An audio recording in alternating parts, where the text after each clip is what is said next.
प्रथम दिन या प्रथम स्वरूप के रूप में किसकी उपासना होती है, इसकी पूजा के नियम क्या है पंडित जी?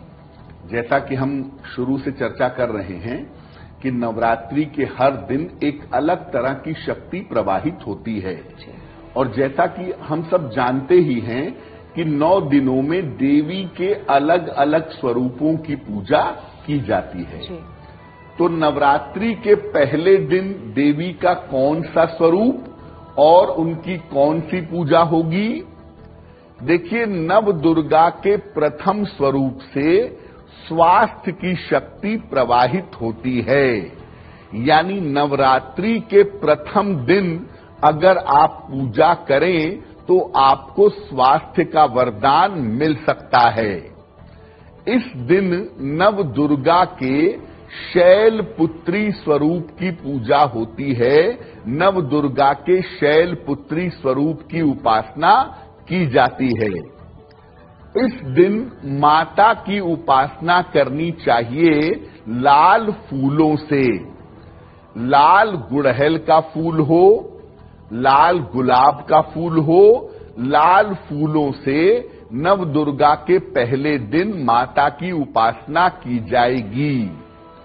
और नवरात्रि के पहले दिन का जो विशेष भोग होगा वो गाय के दूध का शुद्ध घी उन्हें अर्पित करना चाहिए। तो नवरात्रि के पहले दिन अगर आप लाल फूल से और गाय के दूध से बने हुए घी से माता की पूजा करें तो आपके स्वास्थ्य की बाधाएं दूर हो जाएंगी। और इस बार पहले स्वरूप की उपासना 15 अक्टूबर को की जाएगी। प्रथम स्वरूप की उपासना 15 अक्टूबर को होगी। देखिए, जैसा मैं आपको लगातार बता रहा हूं कि नवरात्रि की पूजा मुख्यतः रात की पूजा है, इसीलिए आप सुबह पूजा करें, आप दोपहर में करें, शाम को करें, अच्छी बात है। लेकिन नवरात्रि में मध्य रात्रि को 11 बजे से 1 बजे के बीच में अगर आप देवी की उपासना करें तो आपको लाभ ज्यादा होगा। बिल्कुल। अब दूसरे दिन यानी द्वितीय स्वरूप के रूप में किसकी उपासना होनी चाहिए ये समझते हैं, और उसमें पूजा के नियम क्या है? तो आपने नवरात्रि के पहले दिन जब पूजा की तो आपका स्वास्थ्य बढ़िया हो गया। अब जब आपका स्वास्थ्य बढ़िया हुआ तब आपको आगे चलना होगा ज्ञान के लिए, विद्या के लिए और बुद्धि के लिए। तो नव दुर्गा के दूसरे स्वरूप में जो शक्ति प्रवाहित होती है वो ज्ञान और वैराग्य की शक्ति है। नव दुर्गा के दूसरे दिन यानी नवरात्रि के दूसरे दिन ज्ञान और वैराग्य की शक्ति प्रवाहित होती है। और इस दिन माता के ब्रह्मचारिणी स्वरूप की पूजा होती है। प्रथम स्वरूप में शैलपुत्री और द्वितीय स्वरूप में ब्रह्मचारिणी माता की पूजा होती है। इस दिन माता की उपासना की जाएगी सफेद फूलों से, और साथ ही साथ उन्हें शक्कर का भोग लगाया जाएगा।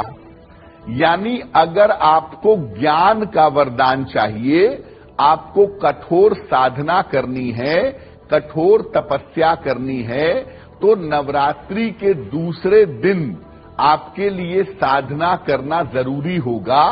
और नवरात्रि के दूसरे दिन जब आप साधना करेंगे, उपासना करेंगे, तो देवी की कृपा से आपको ज्ञान मिलेगा, वैराग्य मिलेगा और तपस्या में सफलता की गारंटी मिलेगी।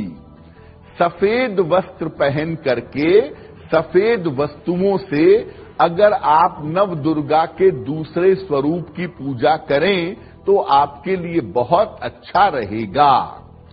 और इस बार नव दुर्गा के दूसरे स्वरूप की उपासना होगी 16 अक्टूबर को, यानी 16 अक्टूबर को माता के ब्रह्मचारिणी स्वरूप की पूजा की जाएगी। बिल्कुल, तो ये 2 दिन हमने समझ लिया, अब आगे बढ़ रहे हैं और तीसरे दिन यानी तीसरे स्वरूप के रूप में किसकी उपासना होनी चाहिए और उसके पूजा के नियम क्या है वो भी समझते हैं। नवरात्रि का जो तीसरा दिन है अर्पिता, वो शक्ति प्राप्त करने का दिन है।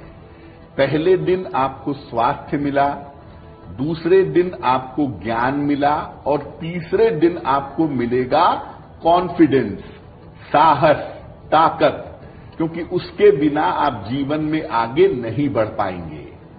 तो नवरात्रि के तीसरे दिन साहस और आत्मविश्वास की शक्ति मिलती है। नवरात्रि के तीसरे दिन साहस और आत्मविश्वास की शक्ति प्रवाहित होती है। इस दिन माता के चंद्र घंटा स्वरूप की पूजा की जाती है।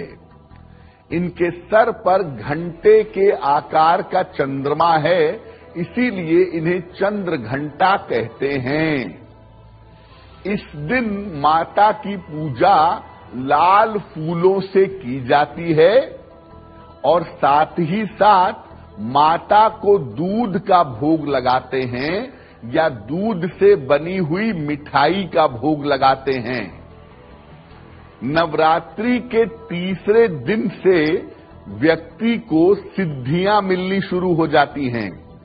इसीलिए नवरात्रि के तीसरे दिन आप साधना कर रहे हो, आपको खुशबू आने लगे, आपको देवी के होने का अनुभव होने लगे, आपको चमत्कार अनुभव होने लगे, तो आपको उस तरफ ध्यान नहीं देना है, अपनी साधना को कंटिन्यू रखना है। जब आप पहले दिन से साधना शुरू करते हैं तो तीसरे दिन पहुंचते पहुंचते आपको सिद्धियों का अनुभव होना शुरू हो जाता है। लेकिन आपको सिद्धियों में फंसना नहीं है, आपको साधना करके देवी की प्राप्ति करनी है, उनका आशीर्वाद प्राप्त करना है। माता चंद्रघंटा की जब नवरात्रि के तीसरे दिन आप पूजा करते हैं तो आपको साहस मिलता है, आपको आत्मविश्वास मिलता है और आपको शक्ति मिलती है। तो माता चंद्रघंटा की पूजा अगर आप लाल फूलों से करें तो इसके परिणाम बहुत सुंदर होंगे और माता को दूध या दूध से बनी हुई मिठाई का भोग भी आपको लगाना है। इस बार तीसरे स्वरूप की उपासना 17 अक्टूबर को की जाएगी और ये उपासना करने से आपको साहस भी मिलेगा और आपको आत्मविश्वास की प्राप्ति भी होगी।